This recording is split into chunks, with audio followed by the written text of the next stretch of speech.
No vídeo de hoje nós vamos comentar sobre as leituras do mês de junho. E, para ser sincero, eu estou bem satisfeito com o que conseguimos neste mês, nesse primeiro mês de canal. Mas antes de qualquer coisa, olá, eu sou o João, bem-vindos a mais um vídeo despretensioso deste canal.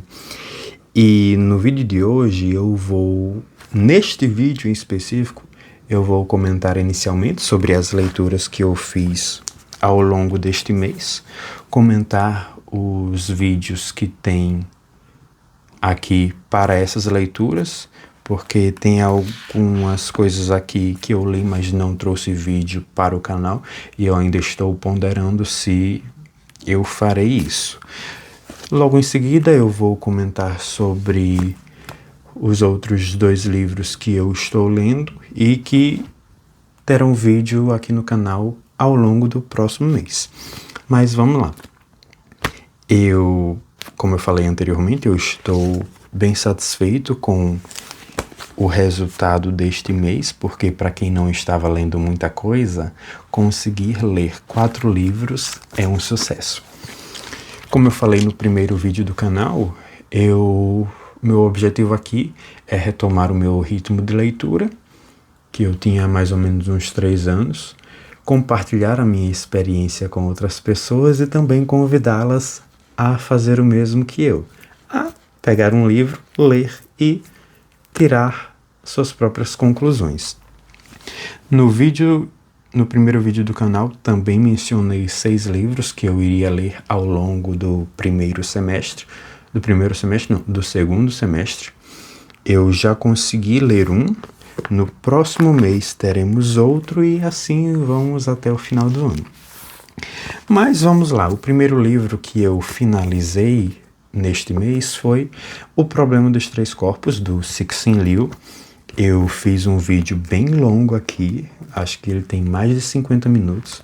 Eu gostei bastante do resultado, acredito que eu consegui abarcar todos os aspectos da história, as particularidades e as nuances dos personagens, que inclusive são extremamente chatos e insuportáveis. Nossa, não tem um que se salve. Não tem um que você, assim, se tivesse ali na linha do trem e ele pulasse, você ia sentir falta, sinceramente. E ainda tem a questão dos conceitos morais superiores que até hoje me faz revirar os olhos. Mas a história em si é muito interessante. Aqui as discussões que tratam o contato como símbolo, ou seja, o contato com outra civilização, com uma espécie além da Terra, precede o que esse contato teria a nos dizer. E, inclusive, eu falei ao final deste livro, lendo o pós-fácil, que talvez essas questões fossem discutidas pelo Steven Spielberg no dia D. Inclusive, eu fiz um vídeo aqui aleatório, falei sobre as minhas impressões a respeito do filme. Fica o convite aqui, tanto para assistir o vídeo sobre o Problema dos Três Corpos, como também o vídeo sobre o dia D. Esse livro, ele é o primeiro de uma trilogia, conhecida como Lembrança do Passado da Terra. Eu tenho aqui os 2 outros volumes, o Floresta Sombria e o Fim da Morte. Isso mesmo. E eu pretendo lê-los. Conversando com algumas pessoas nos comentários daquele vídeo, eu realmente me senti instigado a dar continuidade, coisa que eu achei que eu não faria, mas sinceramente eu acredito que vai ser bem interessante. E vou separar aqui. Talvez, quem sabe, no futuro próximo ou a longo prazo, apareçam vídeos aqui para compartilharmos também nossas experiências sobre essas histórias. Finalizando a leitura do Problema dos Três Corpos, um dos 6 livros que eu separei para o segundo semestre foi A Cabeça do Santo. Eu, sinceramente, não iria ler esse livro neste mês, mas como estamos em um mês junino, era a semana em que eu li este livro, antecedeu o dia de Santo Antônio, que é justamente o santo em questão aqui, que tem a cabeça degolada. É uma história muito interessante. Eu gostei bastante, eu me emocionei em alguns aspectos. porque ela dialoga muito com a realidade que eu vivenciei durante a minha infância, durante os anos que eu morei no Nordeste. Eu assisti, após concluir a leitura desse livro, a participação da Socorro Acioli no Sem Censura, se não me engano, da TV Brasil. E ela falou que esse livro ele seria adaptado. E quando eu finalizei a leitura desse livro, eu já imaginei isso, que ele assim tá redondinho para virar um filme. E eu colocaria essa obra junto de outras duas e elas formariam a trindade, que é O Alto da Compadecida e Lisbela e o Prisioneiro. E sabe o que são características primordiais dessas obras? A participação de pessoas que entendem o Nordeste. Pessoas nordestinas que sabem o que estão falando e sabem como tratar destes assuntos. Porque, veja bem, no Alto da Compadecida temos o Ariano Suassuna, Lisbela e o Prisioneiro temos o Guel Arraes e aqui temos a Socorro Acioli. Acho que nessas três adaptações, nessas três versões, nessas três narrativas, sejam as duas primeiras como filmes e essa aqui como literatura, elas respeitam a representação do Nordeste. Elas não trazem o Nordeste como ele é pintado pela Globo, por exemplo, aquele povo miserável, sabe? Aquele filtro laranja que parece que tá todo mundo... Pronto, a Globo retrata o Nordeste como os Estados Unidos retratam o México. Perfeito, melhor comparação. Pra Globo, todo mundo no Nordeste come cuscuz e canta Asa Branca e Tengo Lengo Tengo. A maioria come cuscuz, isso é fato, e é uma delícia, cuscuz é uma delícia. Mas nós não nos resumimos a isso. Então, fica aqui o convite à leitura, também fica aqui o convite a assistir o meu vídeo. De preferência, leia o livro antes de assistir o vídeo, mas também, se quiser assisti-lo por completo, fica a seu critério. Eu adorei a experiência de compartilhar detalhes e coisas curiosas e pontuais acerca desse livro. E é interessante que à medida que o tempo passou, após a minha leitura, eu fui revendo alguns conceitos sobre determinados personagens. E na minha opinião, a Helenice ela foi um pouco absolvida de alguns crimes que ela cometeu nesta história. E o Fernando, ele foi proporcionalmente condenado, porque Nossa Senhora, boa parte das tragédias que eu observei nesta história, elas não teriam acontecido se o Fernando ele não tivesse pulado a cerca.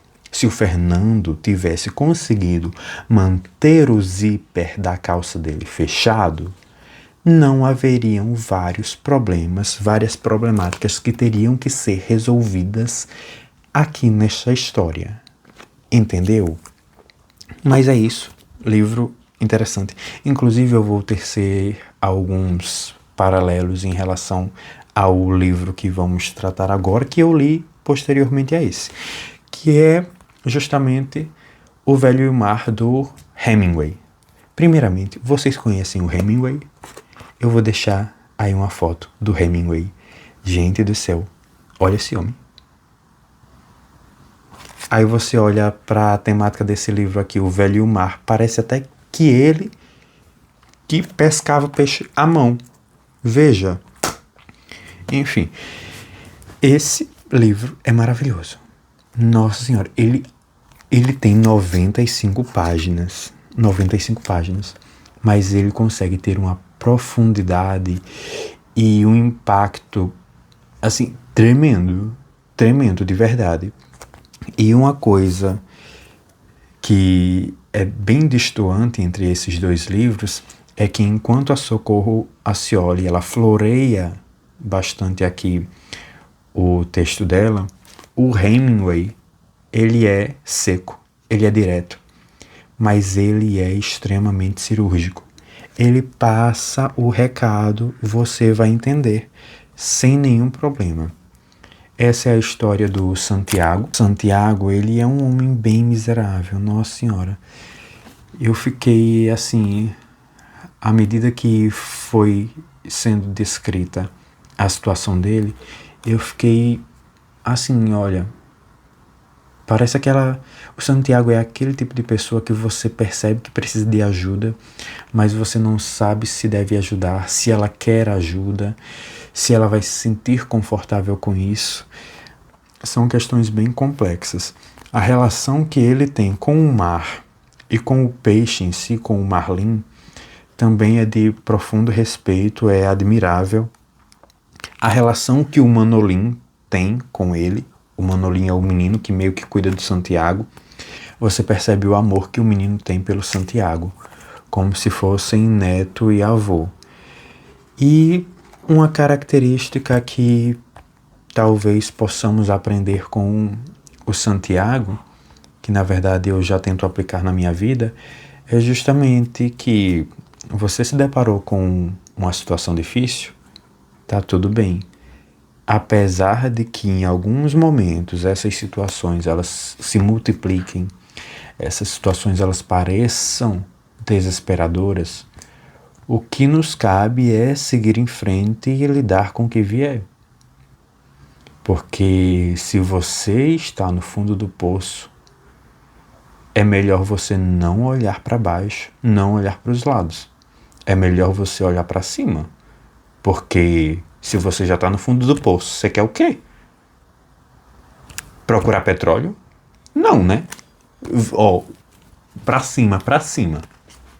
E nessa linha, ao me deparar com essas temáticas, eu recorri à minha dose homeopática de incentivo, que é justamente Vidas Muito Boas, da J.K. Rowling. Esse livro aqui... Livro não. Isso aqui é um discurso encadernado. Esse livrinho aqui, ele é basicamente a transcrição de um discurso que a J.K. Rowling ela deu na formatura de uma turma da Universidade de Harvard. Enfim, é um livrinho muito inspirador. Eu leio ele quando eu preciso realmente de um incentivo, quando eu estou me sentindo um fracassado, porque justamente essa é a temática do livro. As vantagens do fracasso e o poder da imaginação. Esse livro, a autora, a J.K. Rowling, ela conta basicamente um pouco da vida dela quando ela estava em uma fase difícil. E essa fase, ela antecedeu a escrita e o sucesso que foi Harry Potter. Ela então estava divorciada, cuidando de uma criança pequena, desempregada, em uma situação bem difícil, desesperadora, à medida, inclusive ela fala que ela estava em uma situação tão pobre quanto era possível um inglês naquele período se encontrar. Mas é bem legal a história. Eu sinceramente nunca li Harry Potter, mas talvez eu solucione isso no futuro e talvez eu os convide a participar desse processo.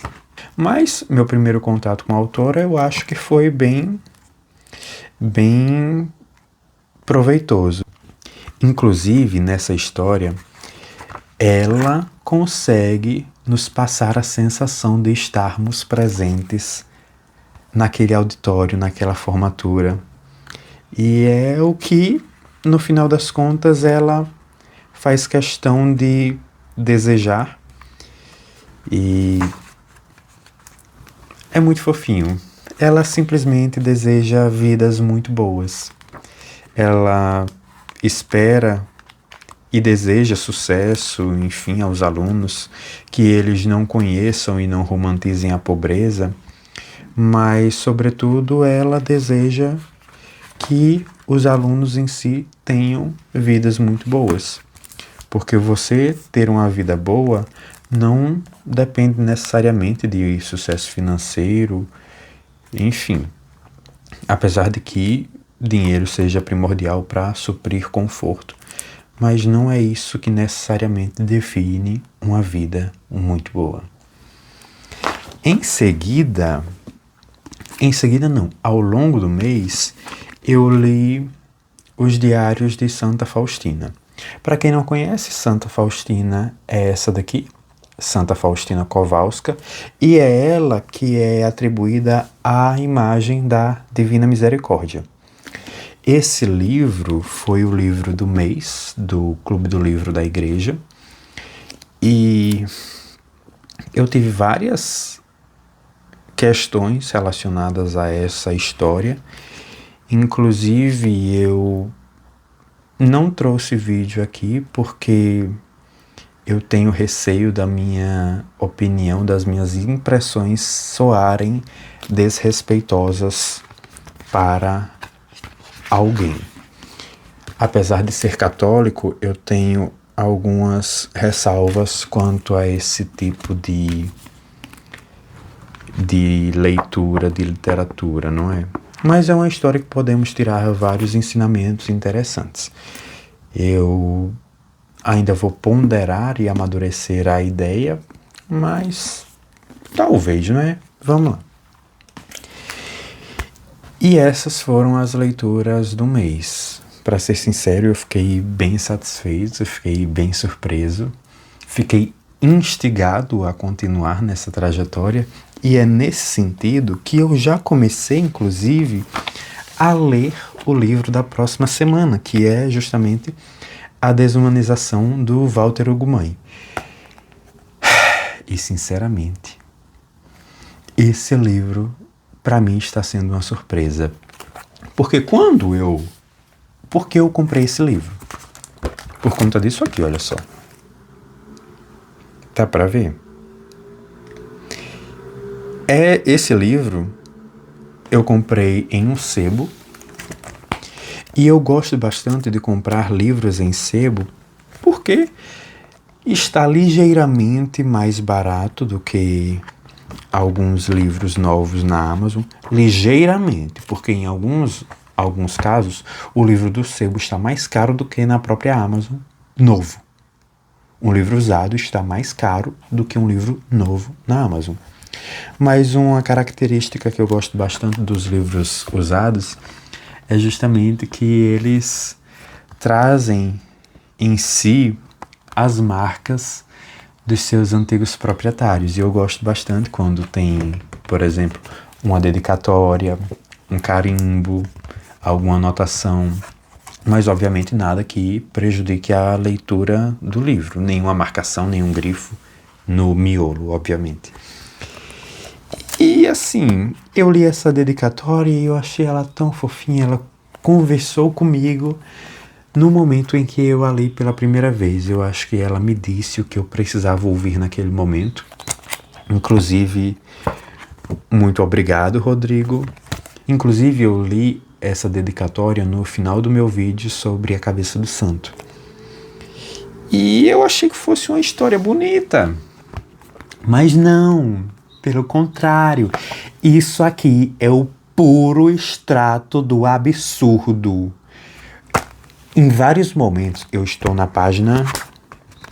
Deixa eu ver. Eu estou na página 45. 45. Eu estou na página 45. Eu não cheguei nem na metade do livro. E em vários momentos eu me peguei rindo. Aí você pensa, o livro é engraçado. Não. É porque é tanto absurdo que você se sente desconfortável. Em vários momentos eu estava lendo, aí eu pensei, não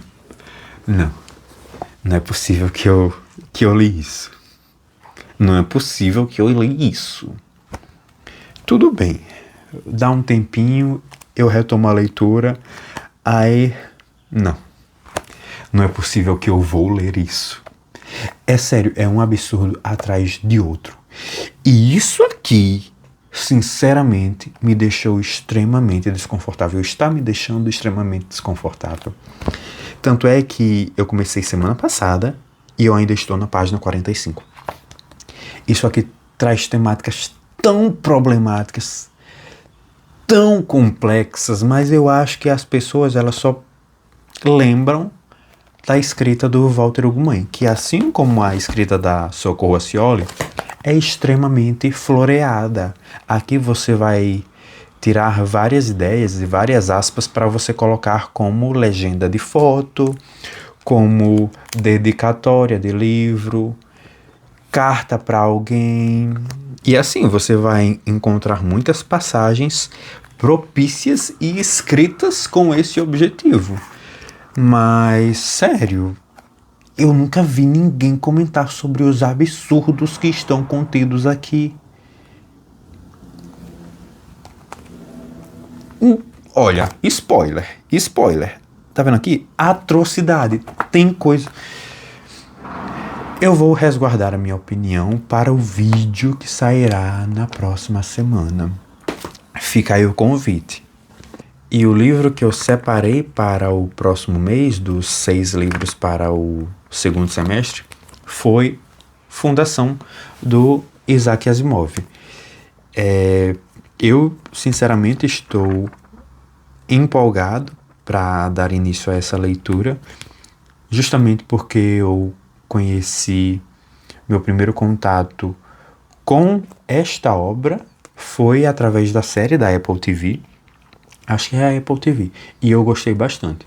Algumas pessoas eu vi fazendo vídeos sobre a infidelidade da série em relação aos livros. Mas como eu falei já em algum momento aqui, sinceramente, eu acho que isso não me atrapalha, até porque são experiências distintas, são uma obra e uma adaptação. E isso é compreensível. O meu primeiro contato com o Isaac Asimov, ele foi através do livro Eu, o Robô, e sinceramente eu não gostei daquele livro, daquela coletânea de contos, mas eu espero que não seja frustrado ao ler este livro. Inclusive, o meu objetivo é ler a história completa. Esse box, eu comprei ele na promoção e ele contém todos os livros que abarcam a Fundação, a história da Fundação. Não só os 3 livros principais, mas todos os outros. São 7 livros. Eu vou começar, obviamente, pelo primeiro e vamos ver o que acontece. Talvez eu até faça um vídeo específico aqui para explicar o que eu pretendo fazer, como eu pretendo ler esse livro e também convidá-los a participar e a ler comigo. Curiosidade, os meus livros aqui nas prateleiras eu guardo eles dessa forma, com o corte virado para fora e não para a parede, porque eu lido muito bem com páginas amareladas, mas eu detestaria ter uma lombada desbotada. Inclusive, esse livro eu separei para ele ficar com os outros livros a serem lidos até o final do ano. E por conta disso, olha só, parece que cabe alguma coisa aqui.